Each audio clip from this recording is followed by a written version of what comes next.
Hi, I'm Kate Sanchez, an assistant professor of English at Community College of Philadelphia, and today I'd like to share with you the people and experiences that have influenced how I view education. So first, I'll start with my biggest influence, who is my mother. My mother, from a very young age, read to me every day, and I would start to memorize the things that she was saying, and reading just became something that I did every day of my life, and I think it sort of influenced the fact that I became a poet and an English major and then an English professor. My mother also, when I was young, cultivated learning in me because she used to take me to different lectures or museums or trips. She was always curious about learning more and learning new things and studying history and wildlife and anything you can imagine. So I grew up in an environment where learning was really important. My mom's experience was out of high school, she went and became an RN, a nurse.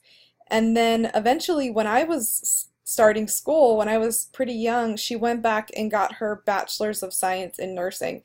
So she was working and taking classes and raising a family all at one time, and she did that with such grace. I'm so impressed. After that, she went on to get her WOCN, which is Wound Ostomy Continence Nurse, and she got the chance to work at Johns Hopkins for several years and is now closer to home at a community hospital. And she's actually about to retire. And her hard work and diligence in completing her degrees and leading her further into her interest in her career really inspired me to take a similar path.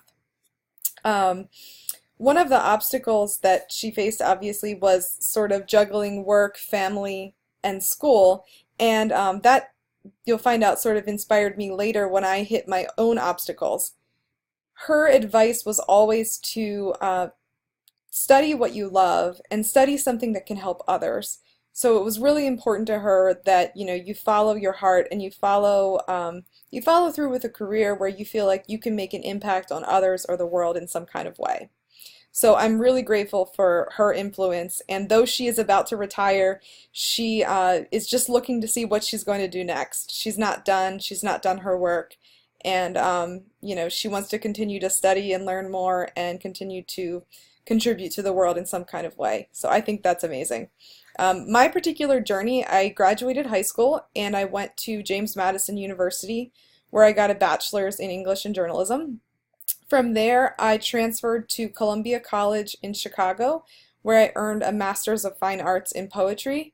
And then I did some doctoral work in Caribbean literature at the University of Puerto Rico in San Juan. So I've had sort of a journey with all of my education, and actually the biggest obstacle that I faced was in undergrad when I was at James Madison.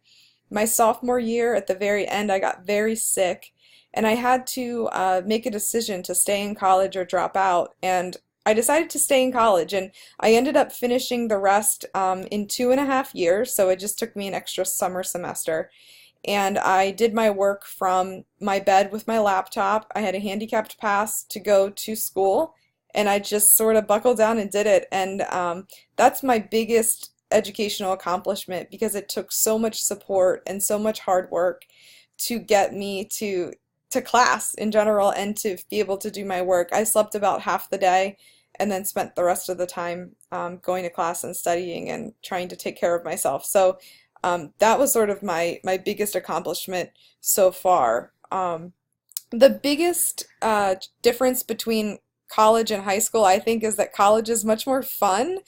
I feel like you're more freed up to meet people without the cliques and sort of the social stuff happening. When I went to college, I just fell in love with my teachers and my classes and the ability to choose your classes and choose your major and become involved in groups and clubs and meet new people. It was just an amazing experience for me, and that's why I'm still here teaching college classes because I love the environment that college creates for people where you can sort of create your own path through the curriculum or the different curriculum that you choose. And some problem-solving strategies that I have found that may be helpful to you. First of all, ask for help. People don't like to ask for help.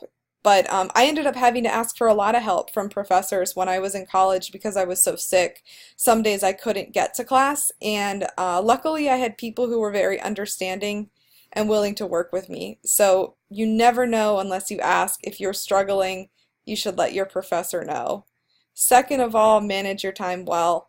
Make sure that you have a planner and a schedule and that you try your best to follow it every week. It can get pretty tough to juggle multiple things in life, as I know many of my students do. So try to come up with a calendar and find help from other people so that you can sort of make your calendar work. And lastly, the best advice that I think I can give you is to follow your heart. You should study what you love. You should do something that you feel like makes an impact on you, makes an impact on others.